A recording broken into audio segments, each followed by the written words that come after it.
Uh, Hello, everybody. This is Dr. Cole, Sunday evening, September 20th, as we move into week 6 of Political Science 1013 for the fall term. Everyone, we have quiz number 4 coming up at the end of this week, which we will take Friday the 25th, and then we will chat about that before we take the quiz. Thursday evening, the 24th at 7 o'clock. The quiz material is related to Unit 4 on the Constitution. There are 2 articles assigned for the quiz. They're somewhat lengthy, so I've only assigned 2 this week rather than 3, as is our usual practice. One of the articles comes from Dr. Cole's hometown paper, The Advocate, describing a free speech controversy going back into the summer at LSU in Baton Rouge. And this is representative of many controversies that have taken place that have roiled our college campuses in the past few months and even in the last couple of years. And I thought that the reporter handled it in such a way that it touches on some of the constitutional issues, the First Amendment issues that these controversies touch on. So take a look at that.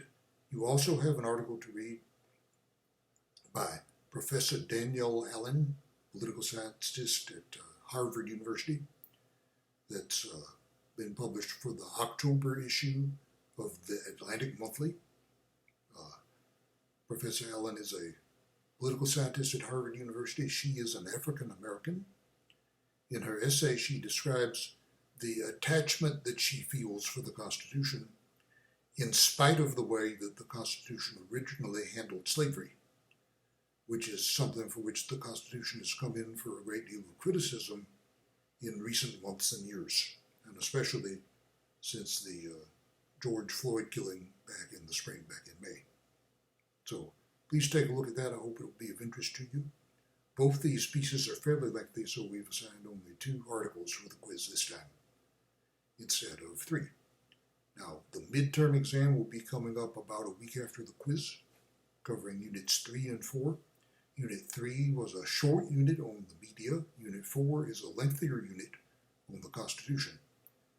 Keep in mind you have a lengthy reading assignment about the Constitution that I hope you have started on. Please go ahead and start on it if you have not done so already.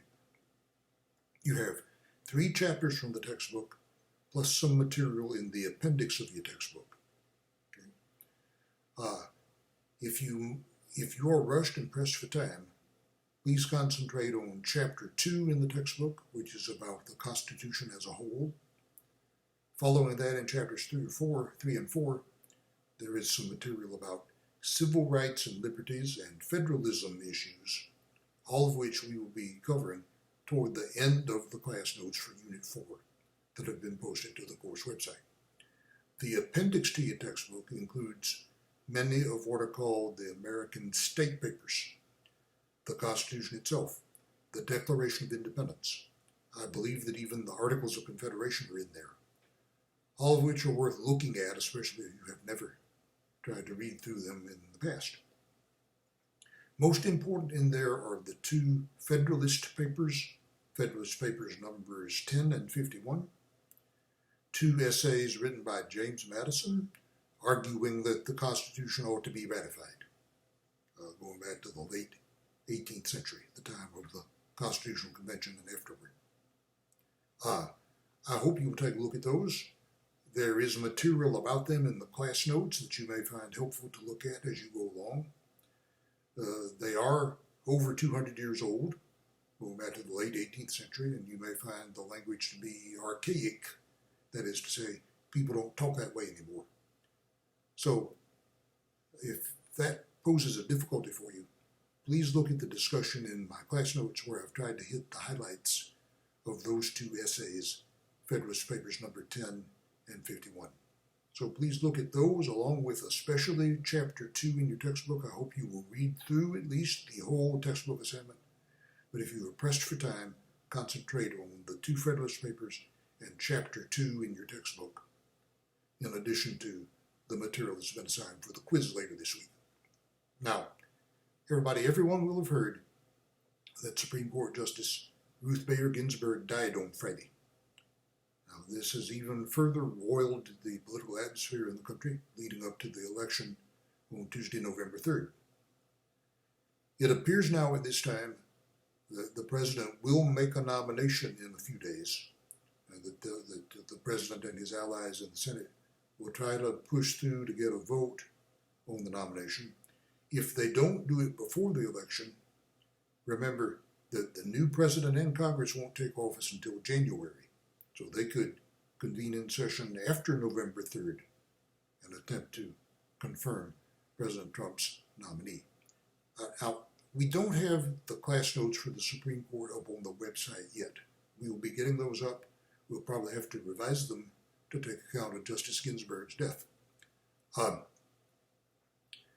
It's going to cause considerable hard feelings in Washington, D.C. between Republicans and Democrats, between Trump and Biden as far as that goes, if for no other reason than what happened back in 2016 when Justice Scalia died. President Obama made a nomination in February 2016 that was not acted on. In spite of what was done and said at that time, the Republicans apparently feel that their voters want them to press ahead and try to add another conservative jurist to the Supreme Court. So it looks at this time as though that is what will happen. They need 50 votes to confirm. In case of a tie, Vice President Pence would cast the tie-breaking vote.